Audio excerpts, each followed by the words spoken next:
क्या होगा जब गया जी में दलितों के दो सबसे बड़े नेता आपस में टकराएंगे। और मजे की बात यह है कि दोनों एनडीए के ही हैं और दोनों एनडीए के होने के बावजूद भी एक दूसरे के खिलाफ रहने और बयानबाजी करने से बाज नहीं आते। जी बिल्कुल, मैं बात कर रहा हूं चिराग पासवान और जीतन राम मांझी की। दोनों आपस में टकराने वाले हैं क्योंकि चिराग पासवान गया जी जाने वाले हैं। अब देखना यह होगा कि गया जी के दलित आखिरकार किसके साथ रहते हैं और आते हैं, क्योंकि गया जो है वो जीतन राम मांझी का गढ़ माना जाता है और चिराग पासवान दलितों के नेता कहे जाते हैं। और ऐसे में जब दलितों के सबसे बड़े नेता कह लीजिए या फिर दलितों का सबसे बड़ा मसीहा कह लीजिए चिराग पासवान गया जी जा रहे हैं, तो इसका इंपैक्ट क्या पड़ने वाला है? क्या गया का दलित चिराग पासवान के साथ आएगा और अगर आता है तो क्या कुछ होगा? जीतन राम मांझी को कैसे नुकसान हो सकता है?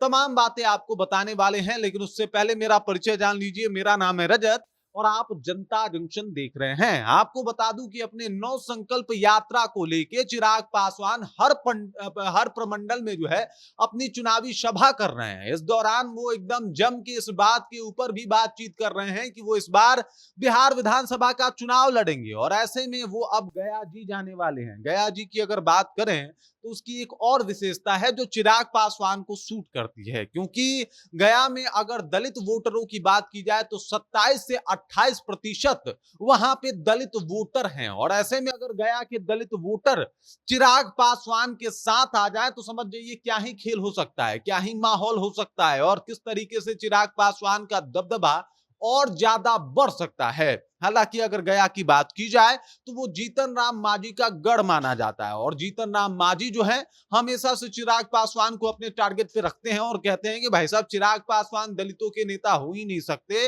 वो तो अलग तरीके की राजनीति करते हैं। उनको वो तो अलग जो है उनकी अपनी राजनीति है, उनकी राजनीति हमारे समझ से परे है, दलितों के समझ से परे है। वो दलितों के नेता हो ही नहीं सकते, वो तो बस अपनी राजनीति करते हैं। तमाम तरीके का आरोप जीतन राम मांझी ने चिराग पासवान पे पहले भी लगा दिया है। यहां तक कि जीतन राम मांझी ने चिराग पासवान के कार्यक्रम को देख के ये तक कह दिया था कि चिराग पासवान अपने कार्यक्रम में भीड़ को मैनेज करते हैं। गया में मेरे प्रोग्राम में भी बहुत भीड़ होता है और ऐसे में जब चिराग पासवान गया जी जा रहे हैं तो भाई साहब उनको इस बात का भी ध्यान होगा कि ये जो क्षेत्र है वो जीतन राम मांझी का है। और ऐसे में गया में जाके जब चुनावी सभा करना है तो उनको ये बात को भी ध्यान में रख के करना है कि भाई साहब उन्होंने कहा था भीड़ तो जुटाते हैं चिराग पासवान, मैनेज करते हैं। अब गया में देखिए 26 से 28% तक जो वहां पे वोटर हैं दलित वोटर, अगर वो इनके पक्ष में आ जाते हैं तो बहुत हद तक विधानसभा चुनाव में चिराग पासवान को मदद मिल जाएगा। लेकिन इससे कमजोर कौन पड़ जाएगा? तो जीतन राम मांझी। अब आप सोच रहे होंगे कि एनडीए से ही तो जीतन राम मांझी हैं, एनडीए से चिराग पासवान हैं, तो ये लोग कमजोर या ताकतवर कैसे पड़ सकते हैं? तो समझ जाइए चिराग पासवान अभी जिस नीति पे चल रहे हैं उस नीति का नाम है कि मोदी से कोई बैर नहीं और एनडीए के बाकी पार्टियों की एकदम खैर नहीं। क्योंकि आप समझिए नीतीश कुमार के खिलाफ वो बोल ही रहे हैं, मांझी को पहले से ही वो टारगेट पे रखे हुए हैं, इन दोनों को कोई वो वैल्यू देते ही नहीं है। जो भी उनको करना होता है वो सीधे मोदी जी से पूछ लेते हैं और यहीं पे वो मैनेज कर लेते हैं। अभी देख लीजिए वो जेपी नड्डा से मिलने गए थे, कल ही की बात है।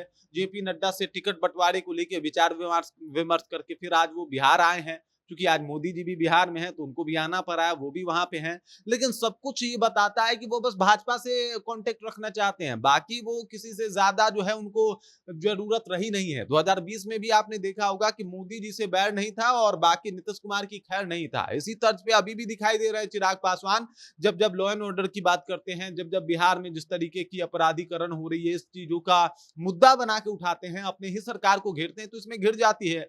और ऐसे में जब गया जी जा रहे हैं तो जाहिर सी बात है कि उनका अपना मन है कि इस बार विधानसभा चुनाव में ज्यादा से ज्यादा सीटें मिले और हो सकता है चिराग पासवान कुछ अलग से भी अपने कैंडिडेट खड़े कर दें और इसको लेके भी उनके अंदर जो है वो तैयारियां चल रही है। और ऐसे में जब उनके चीर प्रतिद्वंदी कहे जा सकते हैं जीतन राम मांझी, जो सीधे तौर पे उनको टारगेट करके बोलते हैं और अगर उनका क्षेत्र हो तो कम से कम चाहेंगे चिराग पासवान की भाई साहब उनका दबदबा अपने तरफ शिफ्ट करवा ले। और खासकर अगर गया की बात की जाए तो यहाँ पे ये जो दलित आबादी वाला क्षेत्र है इसको किसी भी तरीके से अपने पक्ष में कर लिया जाए तो बस अपना खेल हो जाएगा, हम आसानी से विधानसभा चुनाव जीत जाएंगे। और विधानसभा चुनाव में गया की अगर भूमिका देखी जाए तो दलित लिहाजा दलित वोटरों के तो ये बड़ा ही सुटेबल और परफेक्ट हो सकता है चिराग पासवान के लिए। तो इस वजह से चिराग पासवान गया जा रहे हैं, वहां पे अपना दमखम दिखाएंगे। अब देखना यह है कि आखिरकार जीतन राम मांझी किस तरीके से अपने गढ़ को अपने ही साथी चिराग पासवान से बचा पाते हैं, क्योंकि ये राजनीति है भाई साहब, और चिराग की राजनीति सिर्फ एक ही है कि मोदी जी से बैर नहीं, बाकी पार्टियों की खैर नहीं। बाकी इस खबर, इस जानकारी को लेकर आप क्या सोचते हैं, आपके जहन में क्या कुछ चल रहा है, कृपया कमेंट कीजिए और अपना विचार हम तक पहुंचा दीजिए। बाकी आप देख रहे हैं जनता जंक्शन और मेरा नाम रजत है।